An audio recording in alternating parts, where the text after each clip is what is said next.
Good morning and welcome to My Catechism. I'm your talk show host, Father Lucas Inoc, and my co-host is Brad Adam Ampier, the President of the Catholic Faith Defenders in the Archdiocese of Cebu. Today is the 30th Sunday in Ordinary Time, and we are now heading towards the end of our liturgical season. And our Gospel reading is taken from the Gospel of Mark, chapter 10, verses 46 to 52, and this is about the encounter with Jesus with a blind man from Jericho named Bartimaeus, who came to Jesus and asked him to be healed. And in fact, Jesus called him and he asked Bartimaeus by saying, "What do you want me to do for you?" And without a moment of hesitation, Bartimaeus said, "I want to see." And immediately, he received his sight by the power of our Lord. So, sa kini kadakong milagro na gibuhat ng Ginoo while he was traveling from Galilee to Jericho and to Jerusalem in what we call his journey to the cross, that the last journey of Jesus to the holy city of Jerusalem. And before we talk about the gospel reading, we also have to remind our faithful, our brothers and sisters, that next week, or this week, in fact, would be the celebration of solemnity of All Saints and also the solemn commemoration of the Holy Souls in Purgatory, come November 1 and November 2. So we'd like to encourage our people to avail of the grace of plenary indulgence to go to the cemetery and pray for the eternal repose of our beloved dead, and also for the intention of the Holy Father. And you will gain what we call plenary indulgence.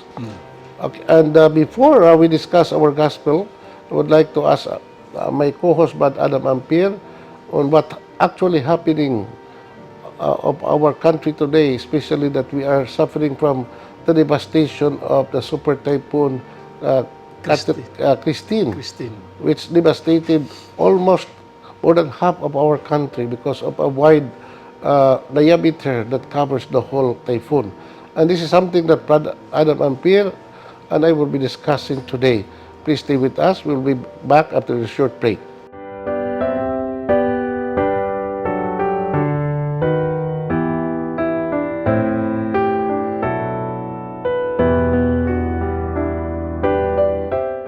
Thank you for staying with us. Brad Adam, may buntag o may buntag sa itong mga suki ng mga viewers ng itong programa, My Catechism. Brad, diyan na ito sa katluan ng Domingo sa tuig sa simbahan. Unya, hapit na po ang kalagkanag, or before the kalagkanag is a celebration of the solemnity of all saints in heaven. Unya, we remind our people, usa kini ka dakong okasyon in which first of all we have to honor all the saints, the countless saints in heaven. Katong mga santos nga wa ma-recognize, wa ma-canonize sa simbahan, apil na sila. Apil po sa itong pabalandong unya, Brad, itong pag-ampo, by November 2, maunang kalagkanag. All Souls Day. All Souls Day. Ato iampo ang ato makaigsuonan nga nangamatay, atong handomon, as a sign of our love sa ato mga kaigsuonan nga naguna kanato sa laing kinabuhi. Correct. But before we discuss about our gospel, Brad, nakita nako kadakong kadaot sa atong nasod because may aging bag-o lang, Bag-o lang. Napatag hinungaw gayong sa typhoon nga Christine, naka-destroy, naka-devastate sa dakong portions sa atong nasod, especially in northern Luzon, the Bicol region, and central Luzon, including Metro Manila. So nakita ito sa footage sa TV, Brad, nga grabe yun ang baha dito na sinati labi na in the Bicol area, Bicol region. So ang mga bahay, Brad, hapit na matabunan sa baha. Grabe yun, Grabe yung tubig. Unya, we could just imagine the sufferings atong katawhan were affected with the typhoon, Brad, could just imagine unsa ilang magiantos karon. That's why not only we pray for these people, we have to extend our hand on how we can help these people materially and also financially kay dako gid sila paginahanglan ni panahon na. So doon na may magpahigayon nga mga itawag nato og relief campaign ning ato mga kaigsuonan. So ato sa simbahan, sa mga parokya, sa ato archdiocese no are open to receive donation for our brothers and sisters na biktima ni maong bag-o lang nga milabay nga bagyo. Nya brad kining dunay pangutana ba ngano nagsagulso man ni mga katalagman. Labi na dis ato brad no. Dili lamang man-made nga mga katalagman but even force majeure. Yes. Ang kinayahan brad no. Kay the most matod pa usa sa mga prone kaayo sa mga natural disaster sa tanang mga nasod kalibutan ba ang Pilipinas. Because we belong to what we call Pacific Ocean. The ring of fire in the Pacific Ocean. O nga atong nasod brad no, mao gyud ang agianan sa typhoon that would visit every year. Almost matod pa sa more than 20 typhoons nga ato ma-encounter pasinati kada tuig.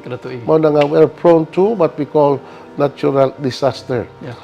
Para nako brad ako no marag naanda na balanta na brad no. Kay mao na magid atong namataan og kahayag. Kanang bagyo natural na bala nato. Usahay na baka sinati tag kanang linog which is not often nga mahitabo. Unya uban pag mga katalagman brad no. So ang ato karon dinhi mao nga we have to remain cool.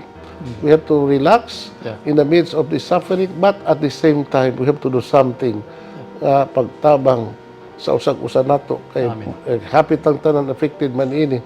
But there are also what we call more affected than us, who are less affected, no? Busa nga magpasalamat sa Ginoo nga wa ta mapiktuhig dako. Kaya daghang makaigsunan nato nga labihan gyud ang ilang pag-antos. That's why we pray for these people and we ask for help from our viewers, sa atong mga parishioners, atong katawhan, to extend our what we call helping hand to the affected areas of brothers and sisters nato. Ingon gyud sa balaang kasulatan Father no, diya sa Matthew 25:46, what you have done to the least of my brethren, you did it unto me. So we have also to extend our help, both financial or whatever, any kinds Father, kay sa time nani nga mga calamity mo kita otro tang tabangonon pero less as mato pa nimo no, less affected ta sa maong bragyong Christine, so we can pray for them and also to extend our financial. In fact ang atong pagamanan Father murag kadlong ko ganihan nawagan na gyud sa mga atong mga Asian countries nga mga neighboring countries nato for this relief. Brad, kining typhoon no, iba po ko ba nga nitabo na din sa ato many times just very recently, but also in America, in Florida, they were also being devastated by di ba tawag lang typhoon dito, hurricane man sila. Grabe po na ilang devastation dito. Pero okay lang Amerika kay dato man sila brad. They can take good care of themselves, but no. Wala sila nila kinahanglan na tabangan outside sources because America is the most powerful and the richest country in the whole world. Pero kita sa Pilipinas, brad, no, kinahanglan kita what we call outside help from other people. So anyway, so amputa, let's remain cool of what is going on, and it's an eye-opener sa natong tanan of the need for us to be vigilant and also the need for us to be more prayerful. So karon ba nato nahisgutan ang atong ebanghelyo? No? Ato na basa atong ebanghelyo karon, no? The Lord be with you. And with your spirit. A reading from the Holy Gospel according to Mark. Glory to you, O Lord. As Jesus was leaving Jericho with his disciples and a sizable crowd, Bartimaeus, a blind man, the son of Timaeus, sat by the roadside begging. On hearing that it was Jesus of Nazareth, he began to cry out and say, Jesus, son of David, have pity on me. And many rebuked him, telling him to be silent. But he kept calling out all the more, Son of David, have pity on me. Jesus stopped and said, call him. So they called the blind man, saying to him, take courage, get up, Jesus is calling you. He threw aside his cloak, sprang up, and came to Jesus. Jesus said to him in reply, what do you want me to do for you? The blind man replied to him, Master, I want to see. Jesus told him, go your way, your faith has saved you. Immediately he received his sight and followed him on the way. The Gospel of the Lord. Praise to you, Lord Jesus Christ. Brad, mao ni ang Ebanghelyo karon, no? We are very familiar of this story about Bartimaeus. Bartimaeus. So many times we also talk and reflect on this particular gospel reading. Now, before we discuss about the meaning and the message atong hisgutan kinsas Bartimeo and where was Bartimeo or where did Bartimeo live, no? So, bingon nga, he was a beggar. Sa ito pa, pobre. Pobre. Yeah, he sat down by the roadside begging. Yeah. Daghan diri. No. Unya, Jesus, together with his disciples and many other people, were traveling from Galilee via Jericho to Jerusalem. Kaya kini kong Jericho, Brad, mao man ni ang usa ka syudad o lugar nga sagad yun sagad yun nga dapit din ang mga Hudiyo in the northern part of Israel in Galilee. Kung moadto sa Jerusalem, they have to pass by this what we call place or city of Jericho. Pero Jericho, Brad, is known to be one of the oldest cities in the world, no? It's 10,000 years old ang iyang pagka-syudad. No? A continuous place where people live, no? Yeah. Unya, karon, Brad, kining Jericho belongs to what we call the Palestinian territory. It's not a Jewish territory, no? And this is the place where Bartimaeus and also the other person, no, nga i-mention sa Ebanghelyo, mao si Kuan, atong dato nga tax collector, Si Kuan. nga tawag itong Ginoo, Zacchaeus, who climbed at the sycamore tree, and he entered the house of Zacchaeus, no? Yeah. And that's besides the point, but because that's the story about Zacchaeus. Yeah. We're talking about these two important figures in the New Testament who live in Jericho and who encountered the Lord. And because of their encounter with the Lord, no, their lives have been changed, no, forever. Yeah. And this is something that we will be discussing after this short break. Please stay with us.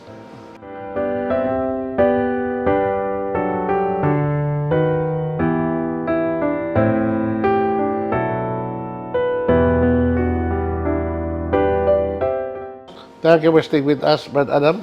Yes, Father. So atong gingon nga si Bartimaeus and also Zacchaeus were residents of Jericho, who happened to encounter the Lord, and their lives have been changed totally for good. Yeah. Okay, Brad, the name Bartimaeus to is very suggestive of sa Brad sa iyang identity nga naman. Bar in Hebrew is son. No? So, as the prefix of Timaeus, which is the Greek proper name, no, Timaeus, meaning Bartimaeus, meaning son of Timaeus. Son of Timaeus. Okay, now na, kasagaran sa mga pangalan sa mga Hebrew, ingon ana, son of Joseph, son of Jonah, son of Joseph, etc. Son of Timaeus, etc. Now, it seems that this man, Bartimaeus, was blind from the beginning, since birth. Since birth. You could just imagine, Brad, na you are blind from the very start of your life, you know, since you were born. You have not seen the light. You have not seen the beauty of the world, the beauty of creation, the beauty of the faces of people. So, you are living in what we call perpetual darkness imong kinabuhi, Brad. No, when you receive the sight, I mean, when you're able to see, when you're able to see, by the power of our Lord, like what happened to Bartimaeus. You could just imagine how, amazing. Yeah. Ay mo gibati ba, the amazement, that for the first time in your life, you have seen the light of the sun, and you have seen the beauty of the world, Yeah. the different colors around, the beauty of the faces around you, and everything na wa mo makiti. Yeah. Sukad pa sa imong pagkahibugso ng kalibutan. Correct. That was exactly what happened to Bartimaeus. Yeah. Unya, makanuno is Bartimaeus, brad, kay son of Timaeus, nagpakilimos by the roadside. But, nga naman to, brad, nga, may man to Ginoo dito napita, sa kunang giingon, it was on the occasion when Jesus and his disciples and other pilgrims from Galilee, had to travel from Galilee via Jericho to Jerusalem. Kung makaadto ka hulilan, brad, kinahanglan umadto kang Jerusalem, bagay kang Jericho. Pareha kung ikan ka bantayan, bagay kang sugsugbo, agi kang Danaw. Nana yun. Mao nang nahitabo itong Ginoo na actually Jesus did not live in Jericho. May angela siya itong napita kay padong man sa Jerusalem. Yeah. Now here comes the man Bartimaeus. Unya, brad, ngano nakasulti mas Bartimaeus, nakatuaw mas Bartimaeus, son of David, have pity on me. Yeah. Now, perhaps, brad, ang akong paghuna-huna ni Brad Mauninga, Bartimaeus lived in Jericho as a blind man. And perhaps, nakadungog siya sa mga istorya Yeah. from people, Yeah. nga iyang madunggan. Although he could not see these people, but he could hear so many good stories about Jesus from Nazareth, that he is powerful in words and in deeds, and he was a friend of sinners, and that he welcomes everybody, and he could cure all kinds of diseases. Yeah. So, deep inside the heart of Bartimaeus was the longing for Jesus, and he would always say to himself, if only I could encounter this man, I would be able to see. Yeah. So, mao na nga, ang gracias Ginoo, naa ni Bartimaeus. Yeah. Doon na siya pagtuos ng Ginoo. Correct. In fact, Brad, he addressed Jesus, son of David. Yeah. And the title, son of David, is a messianic title of our Lord. Although it's not the most accurate title of our Lord. Kaya para ko na ko, Brad, there are three titles to ika-attribute itong Ginoo: son of David, son of man, and son of God. Yeah. So, and the highest of the title of Jesus, which is more accurate, is that he is the Son of God. So, anyway, no matter how imperfect the knowledge of Bartimaeus about the person of Jesus Christ, the most important thing that he had faith. Yeah. And he also had trust. Yeah. That if only I could meet this man, I would be able to see. Yeah. So, indeed, wagid pakyasa sa Ginoo sa Bartimaeus. Yeah. Kay, if you really have a strong desire to meet the Lord, God would never disappoint you. Mao na ang nahitabo ni Bartimaeus. So, Jesus had to pass by that road, and then he heard Bartimaeus, calling out his title, his name, Son of David, have pity on me. Nakaroon, Brad, ang mga tao, gisabaan ting Bartimaeus, gibadlong siya. But all the more he shouted, Son of David, have pity on me. And it called the attention of our Lord, and he said, call him. So, mingon ang mga tao, tindog, lipay kay, gitawag ka niya. Sa diha nga, gidala siya sa mga tao, in front of Jesus, mingon to Ginoo, what do you want me to do for you? And without a moment of hesitation, he said, with so much conviction in his heart, Lord, Master, I want to see. So, very direct and very specific ang iyang panglayos to Ginoo. So, kita ko ba, mag-ampo ito, naghang itang mga maglibog ito sa itong sulti, nakita sa sikot-sikot.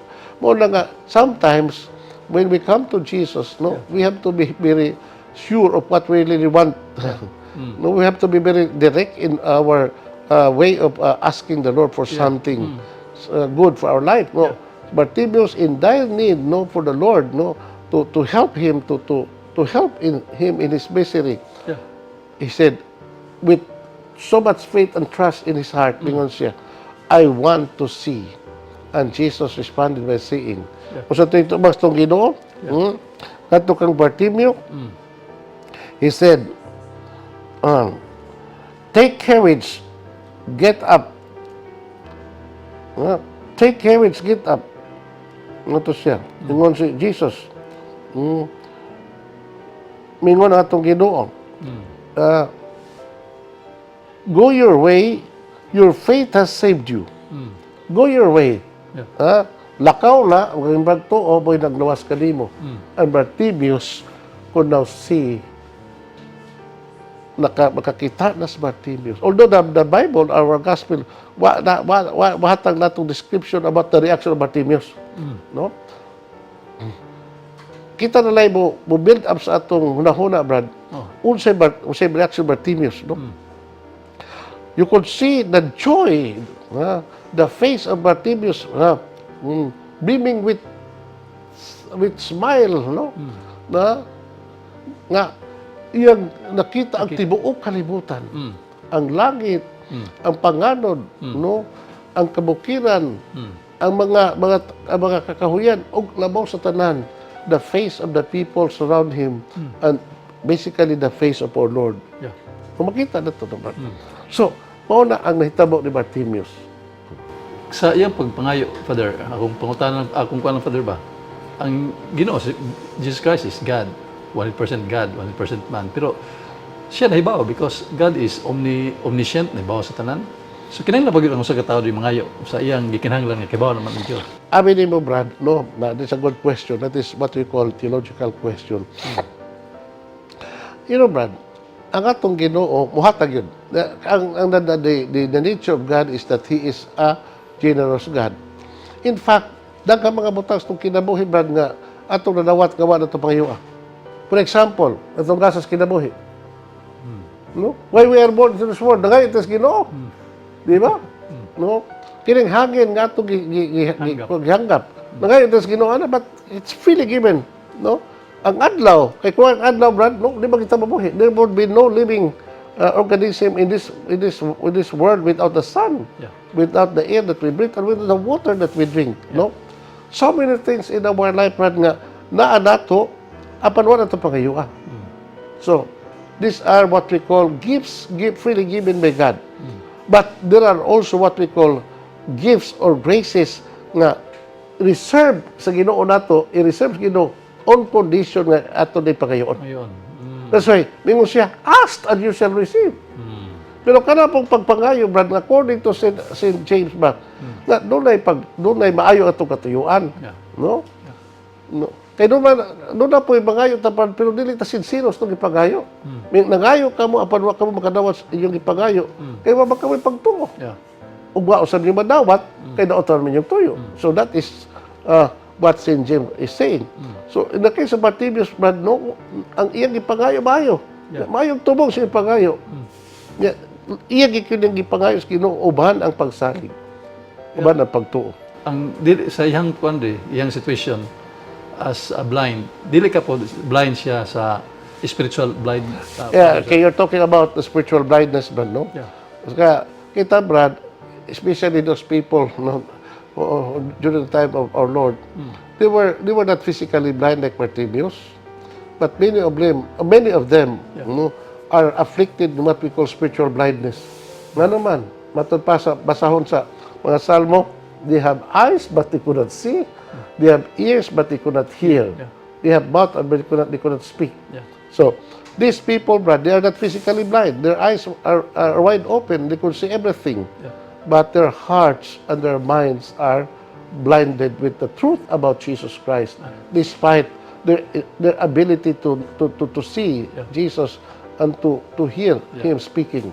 O na, Brad, nga, kini ang pagtuo, Brad, gagasa mga sagdebod, no? So, o gano'n nga, kita po, mutubos ng pagtuo, doon na kita yung pagtuo, mga itan na mga gracias Ginoo. O na kung ingon, Brad, there are so many things, graces nga, reserve sa Ginoo nga ihatag, apan, mangayo kita. Kung condition nga ito pangayoon. No?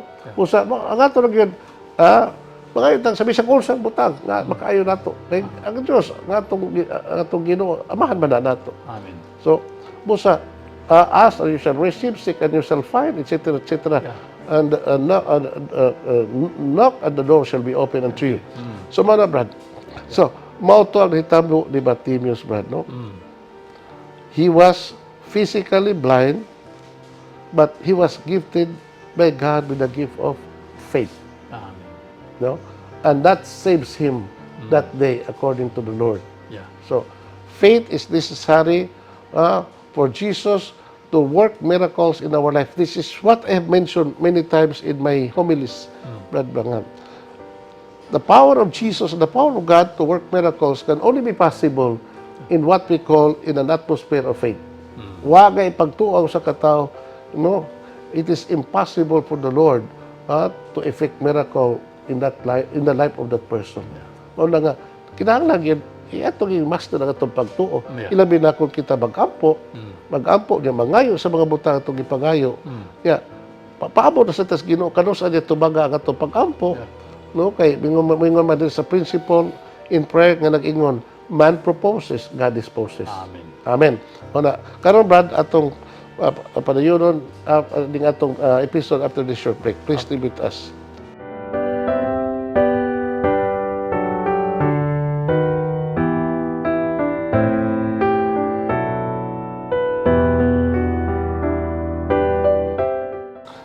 Thank you for staying with us. No, Brad, there are things, certain things in this gospel nga angay natong tukion, Brad, no? Yeah.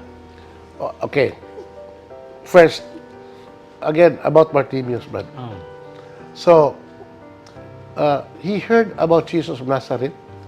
And he longed to meet that man. Nya, wala ito, Brad, nga kadang the only occasion, the only opportunity for Bartimaeus to encounter Jesus was when Jesus entered Jericho on his way to Jerusalem. That was the only opportunity for Bartimaeus. Doon ay panultihon ba ganagingon, no? Opportunities happens once. Di ba? Anong tada?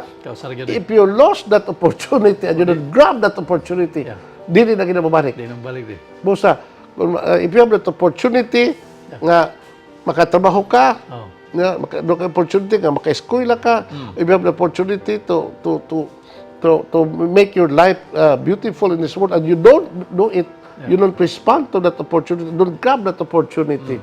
So, you miss a lot of your life. No, daghan kay mga higayos nung kinabuhi mga itanyag sa Ginoo, pero we don't avail of those opportunities. But these are what we call lost opportunities. In the case of Bartimaeus, wag ito siya ingon tampo nga. Wagin niya, wag siya there was no moment of hesitation on the part of Bartimaeus.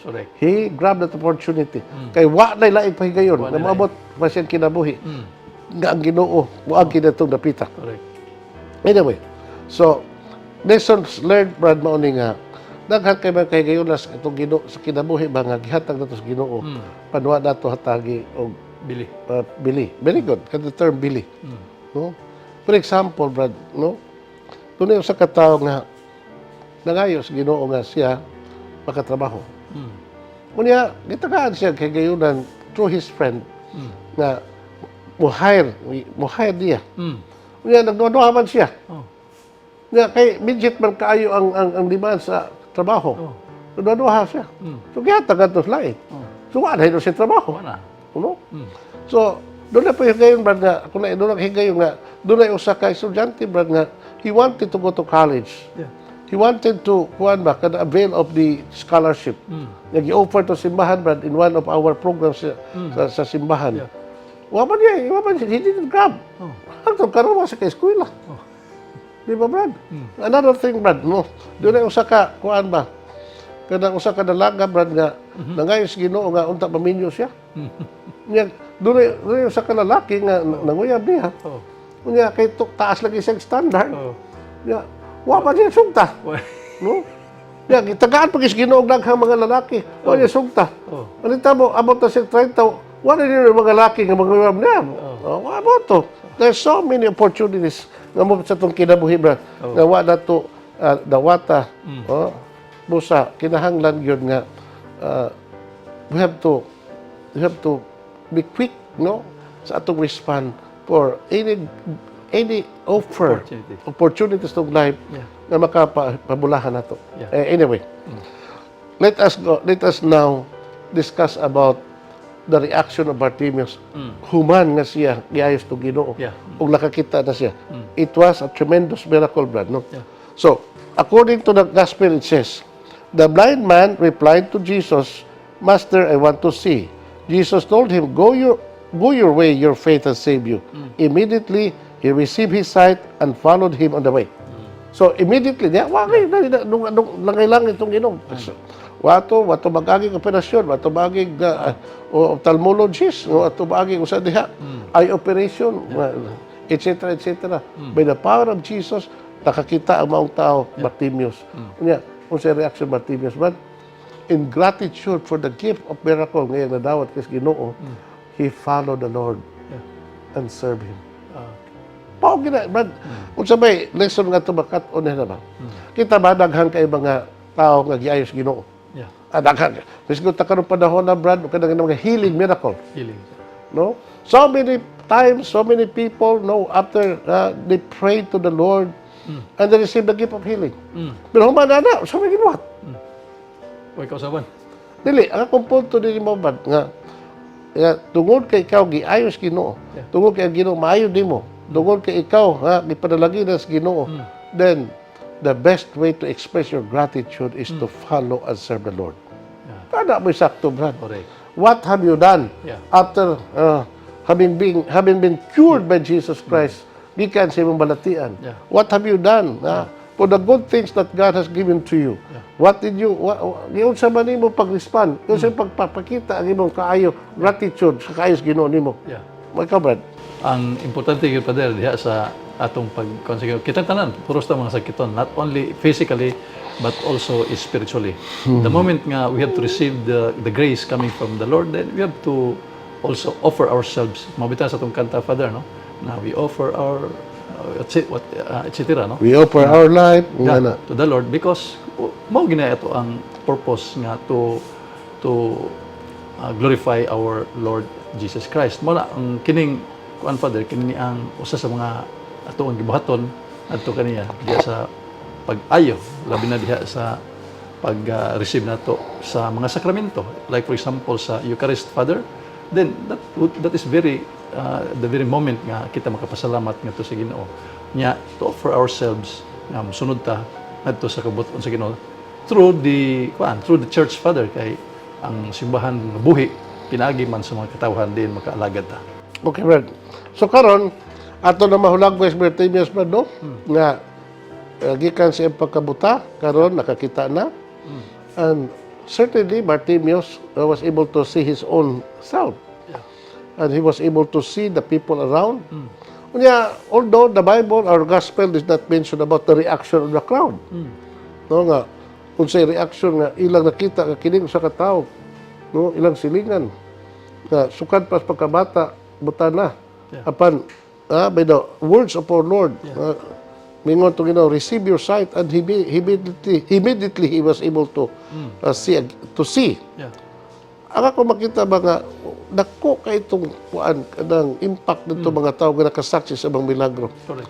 I don't know what actually happened to these people upon seeing that miracle. Perhaps upon witnessing that miracle, it added to their belief in the person of our Lord that truly this man is the Son of God. Unya, ako lang punto lang, brad, basta atong pamalandong karon ba nga kita dili mga si Bartimaeus magiayos Ginoo, brad. Kita nagamahigayon sa itong kinabuhi nga giayos sa Ginoo. Amen. There's so many people nga nangayo og usa ka butang, nangayo nga ayuhon sa Ginoo. Apan lagi makaigsoon, apan lagi, brad. So padayon man magpasalamat, magpamisa, which is good. May na magpamisa. Pero di lang kutob diha nga magpamisa ta, magpakita. Ngano, brad? Kanang remember another event in the New Testament na there were 10 lepers, brad. No? Nagpaantos to Ginoo. Parehang Bartimaeus, bingon, son of David, na hampiti ulas. Gusto silang maayo. Silang na po, kamang sanglahon. Bingon tong Ginoo, you go, show yourself to the priest to certify that you're being healed. So, sa ilang paglakaw, paingos templo, pagpakitas pare, sus, ngayon na sila. Oh. Imbis mabalik itong Ginoo, pagpasalamat ang siyam, wa rin yun. Ang usa lamang. Mingon itong Ginoo, di ba? Napulo man akong giayo. Kaya namang siyam, ganun kinira may balik. Usa. That man, not usa nga may balik pa sa Samaritan. Yeah. Muna, brad, ang lesson din himaw ni nga, usahay, di lang kayo usahay, brad. Ang grateful sa tao. Yeah. Na kita, giayos, Ginoo. Unta, brad, kita ba, naghagta mga blessings itong kinabuhi, big or small. Yeah. The first act of the day when we wake up in the early in the morning should be to worship the Lord and thank Him for all the good things, for the gift of life, for the gift of the new day, all the blessings na ito na dawat. Also, sa atong inikatuog na ito, before we retire to bed, so mga itong pasaylos, Ginoo, for what we have done, at the same time, we have to say thank you for the Lord, to the Lord, for all the blessings of that day and all the days that we receive blessings from the Lord. So bagay ito na, brad, no? We must all be grateful. A grateful heart is a beautiful heart. Because gratitude is the language of a good heart. So we hope that our people would, through this gospel, would learn the value of gratitude. You know? And the best way to express our gratitude is not only to say, I thank you, Lord, but also to serve Him. Amen. The Lord be with you. And with your The spirit. Almighty God bless you, the Father, the Son, the Holy Spirit. Amen. Amen. Thank you and good day. Praise the Lord.